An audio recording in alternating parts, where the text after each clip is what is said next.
Good morning, Internet, and welcome back to another reading of the Master List of Logical Fallacies. Today we are on number 54, which is Finish the Job. So let's take it away. Let's dive in. Number 54, finish the job.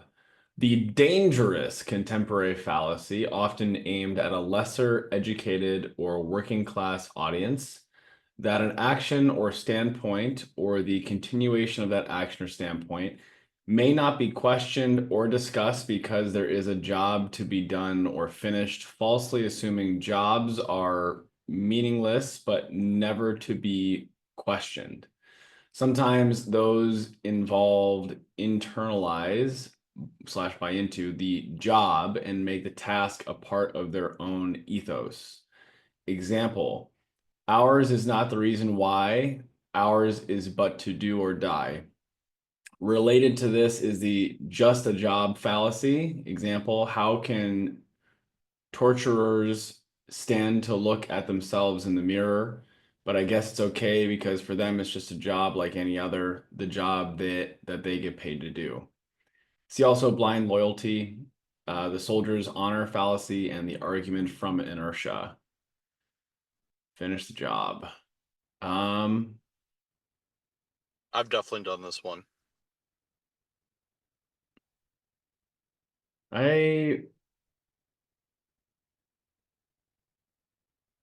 Yeah, I could see. Yeah, the hard part I have is that as I read these, it's like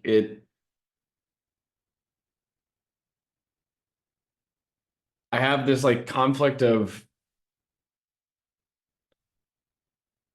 sometimes there's this conflict of like I understand how this is actually a really important thing, but I also see how people could use it negatively. Yeah, I don't know. I'm not sure. This one's kind of leaving me in conflict, if I'm being honest. And that is okay.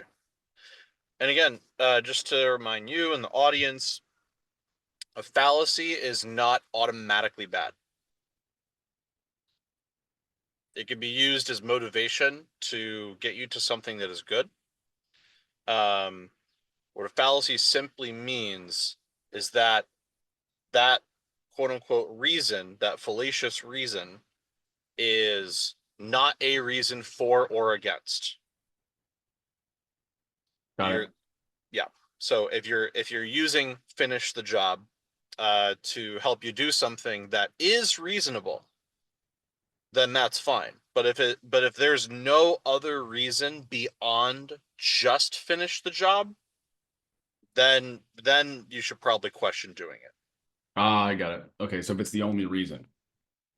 Well, reason in quotations because it's the absence of reason. Right. It is fallacious. So Got it. yes. Makes sense. Yeah, I was gonna say I use this one all the time when there's a vision in place and a thing that's needed to be accomplished in order to get to the vision. And so it's like example, like if there's if I'm in the pursuit of getting an event going up and we run into problems that make the amount of energy or effort necessary to get the job done twice as much as we thought. The event still has to happen. So it's like, all right, let's get the job done.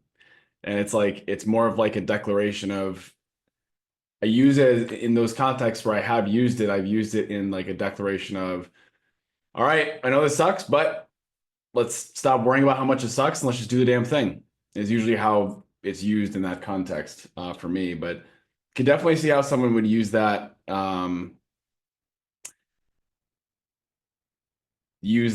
as more than enough reason in and of itself to get something done versus doing the work to actually like because example like creating a vision, communicating that vision, enrolling people in that vision to the point where they are equally excited about it. All of that is not easy to do. It requires practice, it requires effort, requires skill. And I could totally see how somebody would bypass all three of those just by saying, get the job done. It's like that's what leadership is. So where this could be used in a negative sense is when you are in the middle or about to finish a task that you set your mind to do, and upon doing this, you've realized that you're questioning whether this is even the ethical thing to do. Is this right? Mm. And this is where the fallacy can be dangerous, because somebody will say, "Well, I already started it, so I have to finish it, and then I could talk about whether that was good or not later." Yeah. And that's why that's a problem. Yeah, that makes sense. I got that one. I feel good on this one. You feel good to go to the next one? I feel good now. Just a job is technically another fallacy. Oh yeah. Um, yeah, it's related to it. Uh, yeah. You know what? Yeah, I've definitely used this one at Vector. Like I never, I don't think I've said it out loud, but Yeah. like I just use that as justification for myself of like, well, this is a job.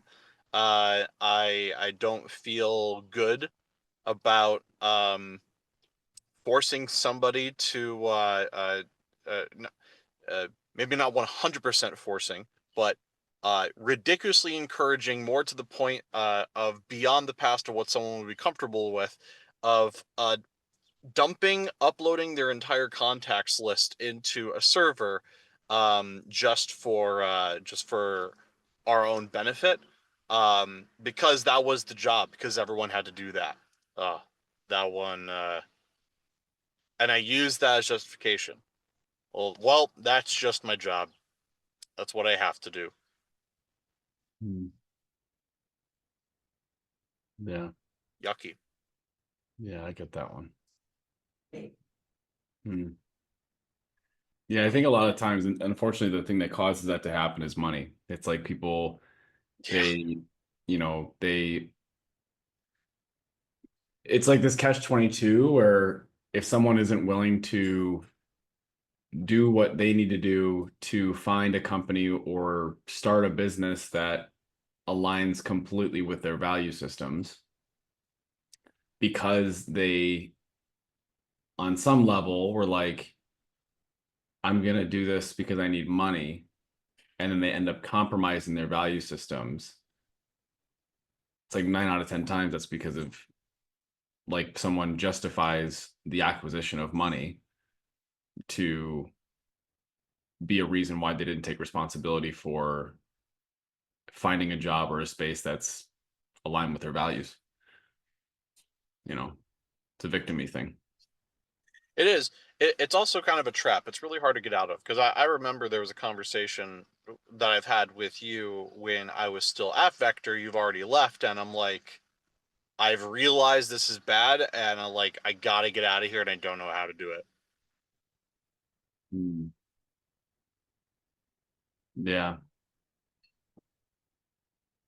Yeah, I'm Because at curious the when time, you, it was my entire support structure. That was everything. yeah. No, that makes sense. I interrupted you. What were you saying?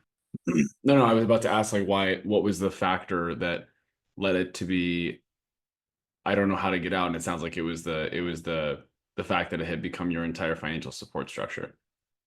Yeah, absolutely. That also happens. I think I mentioned this before, but this often happens with priests. Uh, when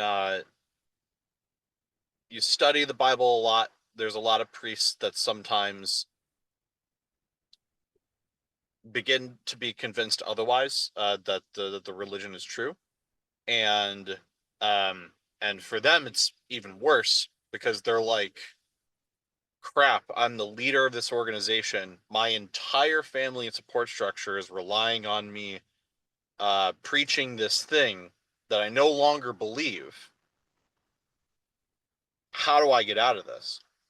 Um, there are, and to my understanding of different churches, for some there is now kind of like a designed hierarchy, so that if somebody in charge needs to move on for whatever reason, they're now able to do so. But for a while there, I've seen many stories of priests who are now um, secular advocates online, that tell stories that they were priests for a long time, and then um, it was their support structure, and they unfortunately felt like they were forced to lie to people for a long time because they had no other way to get out of this structure. And even though I'm not saying the religion is true or false necessarily, but because the people that were hearing the message believed it was true, and wanted to believe it was true, but the person saying so didn't. And yeah, so um, yeah, it just sucks. I'm trying to think of a good way to be like, but at least this. No, it just sucks. That's just how it is. I guess you just gotta figure out different avenues, because that's how I got out of it. Yeah. But all right, I'm good with just a job. How are you? Yeah, I'm feeling good on it.